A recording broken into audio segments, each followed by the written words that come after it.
ओम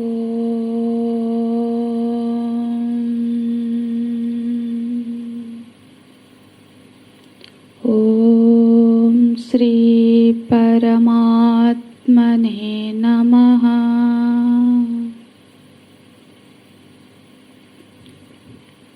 ये तु सर्वाणि कर्माणि मयि सन्न्यस्य मत्परः अनन्येनैव योगेन मां ध्यायन्त उपासते तेषामहं समुद्धर्ता मृत्युसंसारसागरात् भवामि न चिरात् पार्थ मय्यावेशितचेतसाम्।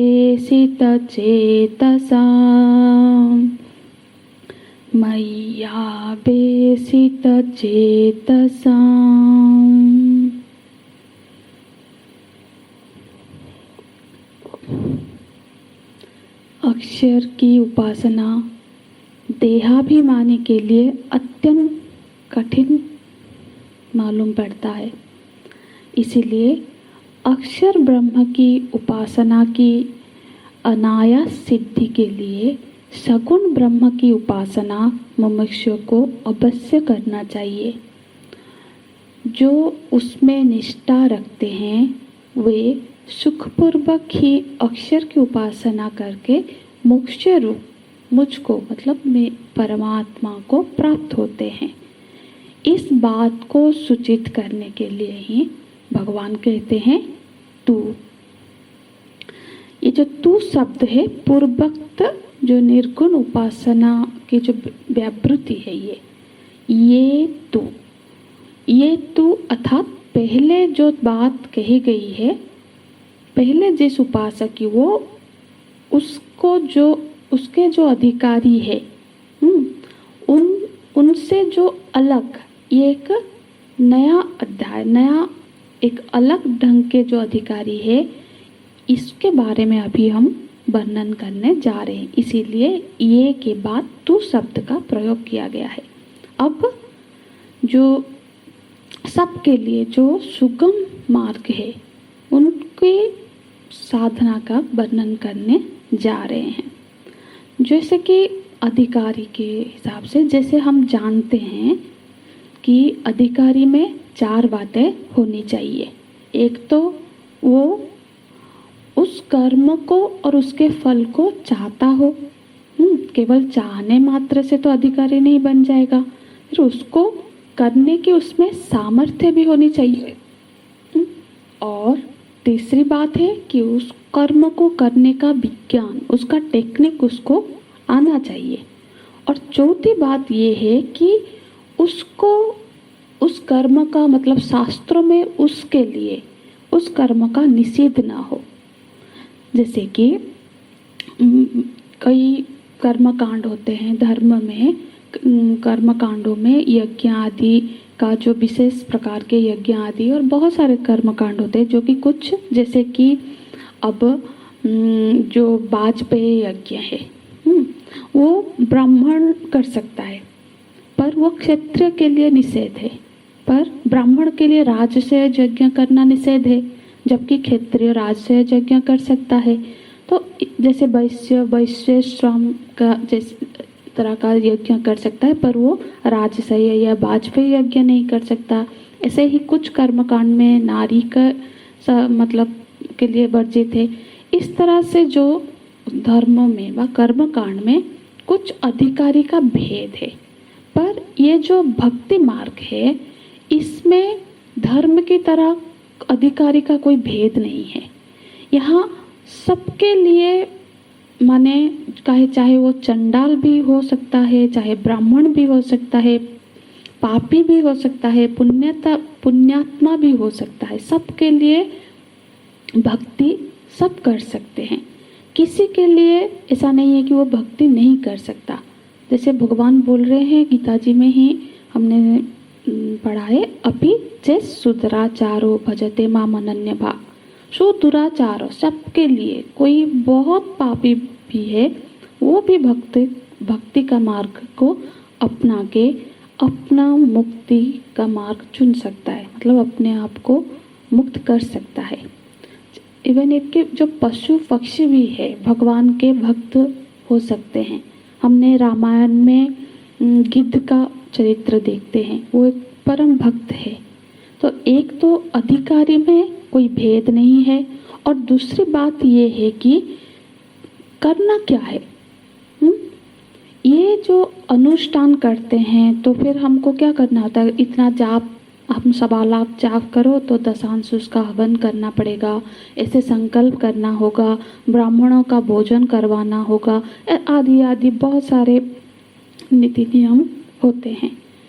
पर भक्ति में क्या होता है, कोई भक्ति, ये बहुत अद्भुत बात ये है कि झाड़ू लगाने से भी भक्ति होती है। हम सबरी जी की कथा सुने हैं, हम सबरी जी को जानते हैं कि वो हर रोज भगवान, क्योंकि उनके गुरुदेव ने उनको ये बोला था कि इस मार्ग में भगवान आएंगे, एक दिन आएंगे, बस वो हर रोज वो मार्ग को झाड़ू करती थी, वही उनकी भक्ति थी। रसोई करते हुए भगवान के, हमने अनेकों भक्तों की चरित्र सुनी है जो हर रोज भगवान को प्रसाद बना के स्वयं भगवान उनके हाथ से प्रसाद ग्रहण करते थे। हाँ, संगीत गा के, संगीत सुना के भी भगवान की भक्ति होती है, नाच के भी भगवान की भक्ति होती है। हमारे उड़ीसा में भगवान जगन्नाथ जी के पास एक समुदाय ऐसा होता है, वहाँ पे सिर्फ वो लोग भगवान के लिए ही नाचते हैं, वो बाहर ऐसे कोई स्टेज में नहीं नाचेंगे। तो नाच के भी भगवान की भक्ति होती है, रो के होती है, हंस के होती है। तो भगवान की भक्ति के लिए ना कोई अधिकारी का भेद है, ना ही क्या करना है इसका कोई बहुत, उसमें बहुत सारे नीति मतलब निषेध नहीं है। ये तो सर्वाणि कर्माणि, तो भगवान बोलते हैं ये तो सर्वाणि कर्माणि, सर्वाणि कर्माणि। जैसे हमने गीता जी में 9वें अध्याय में क्या पढ़ा, यत् करोति यत् अस्नासि यत् जुहसि यदासि यत् तपस्वसि गन्त्य तत् कुरुषु मदर्पणम। मतलब जो भी कर्म, जो जिसने अपने सारे कर्तव्य कर्म को मेरे प्रति समर्पित कर दिया। समर्पित करने का अर्थ यही है कि अब वो जीवन में सब कुछ मेरे लिए ही करना चाहता है। उसके लिए उसको किसी भी कर्म का, किसी भी जॉब का अब कोई और फल नहीं चाहिए, उसको बस उसका फल भी भगवान ही चाहिए, उसको सिर्फ अपने प्रभु जी को ही चाहिए। संन्यस्य का अर्थ होता है सम्यक स्थापयित्वा, मतलब जो सबका संन्यास, मतलब जो सारा निवेदन करे, मतलब जो भी भगवान को वो निवेदन कर दे, रख दे उनके सामने। तो संन्यस्य मत्परः, मत्परः माने अहमेव परो येषां मत्परः, ते मत्परः। अब परायणता किसकी ओर, भगवान के ओर। जाहि विधि रखे राम ताहि विधि रहिए, ऐसी स्थिति है। मतलब अब तो भगवान का ही एकमात्र भरोसा है, वो भगवान भरोसे बैठ गया है। परायणता संपूर्ण रूप में भगवान के प्रति। अनन्यनेव योगेन मां ध्यायन्त उपासते, अनन्य होके, अनन्य मतलब एक योगेन, अनन्य भाव से मां ध्यायन्ते, मेरा ही ध्यान करते हुए।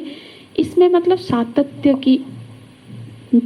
सातत्य दिखता है, मतलब सतत वो मेरा ही ध्यान करते हुए मां उपासते, उपासना मतलब उपासीना, मेरे पास रहता है।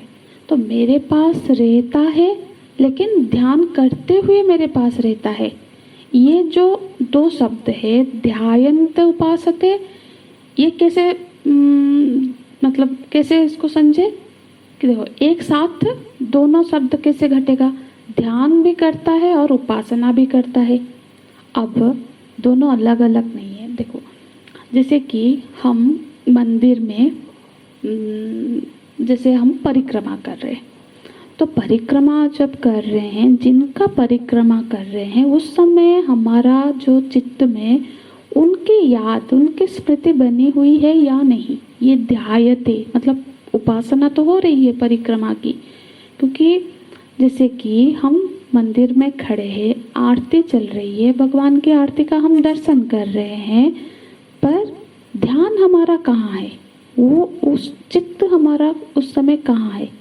क्योंकि बहुत बार ऐसा भी होता है कि हम मंदिर में तो खड़े हैं, भगवान के सामने हैं, हाथ जोड़ के खड़े हैं, सामीप्य है, उपासना हो रहा है, लेकिन ध्यान कहाँ है, चित्त कहाँ है। इसीलिए कहते हैं जो उपासना हो, जो कर रहे हैं, ध्यायन्ते मतलब माम ध्यायन्ते उपासते, वरण पूर्वक, ध्यान पूर्वक वो उपासना हो, मतलब वो सारा वो मतलब ध्यान भी उनका और चित्त में सतत उनकी स्मृति बनी रहे। ऐसे तो अर्थात भगवान का चिंतन करते हुए भगवान के पास बैठ गए और अपने आप को भगवान के सामने रख दिया। कर्म तो हमारे अच्छे भी कर्म हुए हैं, बुरे भी कर्म हुए हैं, सारे कर्म सबको भगवान के सामने रख दिया और पूरा का पूरा भगवान का विश्वास कर लिया और भगवान का ही चिंतन करते हुए बैठ गए। अब हमको क्या मिलेगा, चाहे स्वर्ग मिले, चाहे वैकुंठ मिले, चाहे मुक्ति मिले, चाहे ज्ञान मिले, कुछ ना मिले, हाँ, इसको हमको कोई और परवाह नहीं। हम तो अपना काम करते हैं, हमको कुछ मिलेगा नहीं मिलेगा क्या ज़रूरत है। अर्थात ऐसी स्थिति ये इसको बोलते हैं क्या, निष्काम कर्म। निष्काम होके वो कर्म करता है, उसके फल में उसकी कोई अभी रुचि नहीं है, क्योंकि भरोसा है अपने प्रभु का। निष्काम कर्म को समझने के लिए हम एक दृष्टांत देखते हैं। जैसे उड़िया बाबा जी, श्री उड़िया बाबा जी कहा करते हैं कि निष्काम कर्म क्या है। जैसे कोई पानी प्यासा है और उसके नौकर लाके उसको एक गिलास पानी दिया, उसने पिया, पर वहाँ क्या होता है, उसको वेतन की आशा होती है या फिर कोई इनाम मिलने की आशा होती है। पर जब ऐसी स्थिति है कि हमने किसी को पानी पिलाया और पानी पीने वाले को जो खुशी हुई, हम उसको उससे ज़्यादा खुशी हमको प्राप्त हुई उसको पानी पिला के, तो ऐसा जो कर्म हुआ वो है निष्काम कर्म। ये एक अनुभूति है, वो जिसको हम खुद ही अनुभव कर सकते हैं। जब हम किसी को बहुत ऐसे ही, कोई भूखा है, हमारे मन में भाव आया ऐसे भूखा है तो हमने उसको खिला दिया, कोई आशा नहीं कि हमारा पुण्य बढ़ेगा, हमको कुछ प्राप्त हो जाएगा, हमारा ग्रह खंडन हो जाएगा, ऐसा कुछ नहीं। बस उसको भूखे को उसको खाता हुआ देख के हमको बहुत प्रसन्नता हुई, तो वो है निष्काम कर्म। तो भगवान बोलते हैं तेषाम अहं समूर्धता भवामि। फिर मैं उनको, ऐसे जो भक्त है उनको बाहर से भी भीतर से भी ऐसा योग बनाता हूँ कि यदि वो ना भी चाहे तब भी मैं उनको क्या कर समूर्धता बनता हूँ, मैं उनका उद्धार करता हूँ। मतलब ऐसा है कि एक बार यदि ऐसे रास्ते में ऐसा भक्त आ गया तो पीछे उसका लौटने का मार्ग, वो ब्रिज ही मैं तोड़ देता हूँ, वो फिर लौट ही नहीं पाता है। उसका उद्धार करता हूँ, समूर्धता भवामि। तो वो कौन है भगवान जिनका आप उद्धार करते हैं, ऐसा पूछे तो बोलते हैं मैया बेसित चेतसा, जिनका चित्त मुझ में ही आविष्ट है, सम्मोहित। ऐसे जो साधक है उनका मैं सम्मूर्धता बनता हूँ। कहाँ से उनका उद्धार करते हैं भगवान आप, तो बोलते हैं मूर्त संसार सागरात। ये जो संसरण से भरा हुआ जो संसार है, इस मृत्यु संसार से उनका मैं उद्धार करता हूँ। कौन, अहम तेषाम् अहम सम्मूढ़ता भवामि। कौन? मया वेशित चेतसाम, कहाँ से? मृत्यु संसार सागरात। तो भगवान कितना देर में करते हैं, कितना टाइम लगता है आपको उनका उद्धार करने में? तो बोलते हैं ना चिरात, तो बोलते हैं अति शीघ्र, मतलब जल्दी ही, कोई देर नहीं लगाता हूँ मैं उनका उद्धार करने में। तो ये 7 वाचक हम कल और थोड़ा विस्तार से देखेंगे। हरिओम तत्सत। ओम पूर्णमदः पूर्णमिदं पूर्णात् पूर्णमुदच्यते पूर्णस्य पूर्णमादाय पूर्णमेवावशिष्यते। ओम शांति शांति शांति। हरि ओम। श्री गुरुभ्यो नमः। हरि ओम।